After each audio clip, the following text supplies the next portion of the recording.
அந்த few years அந்த நாங்கள் 2 பேரும் சேர்ந்து அந்த வீடு எடுத்தோம். அப்போத்துலேருந்து இந்த எம்ஜிஆர் சிவாஜி முடிகிற வரைக்கும் ஒரு ஃபியூ இயர்ஸ் எவ்ரி வீக்கெண்ட் டில் மண்டே மார்னிங் வேலைக்கு எல்லாருமே வேலைக்கு போகிறவங்களும் இருப்பாங்க. ஸோ போகிறவங்க அங்கேருந்து போயிடுவாங்க. ஸோ ஒரு ஃப்ரைடே நைட்லேருந்து ஆரம்பித்து அது மண்டே வரைக்கும் எப்படின்னா சமைக்கிறது, சாப்பிட்றது, நடுவில் ஜோவிகா வந்து டியூஷன், ஹோம்ஒர்க் இதெல்லாம் வேறு நடுவில் வரும். அவளுக்கு மிரட்டுறது, நான் எதுவுமே பண்ண மாட்டேன் இந்த வேலையெல்லாம்.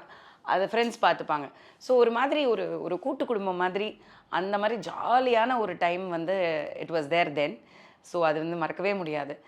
அண்ட் அதுக்கப்புறமும் இப்போவும் அவ்வளோ இல்லை, பட் இருந்தாலும் when we meet up, Jovika வந்து இப்போ வளர்ந்ததுக்கப்புறம் வந்து நைட்டு 2 மணி 3 மணி போய் தூங்கிடுவா.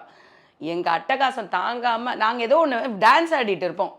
வெளியில் வந்து all of you go to sleep அப்படின்னு ஒரு சத்தம் போட்டோன்னே அவ்வளோதான், கட் பண்ணால் எல்லாம் ஸ்டாப் பிளாக்ல காணாமல் போய் எல்லாம் படுக்க போயிடும்.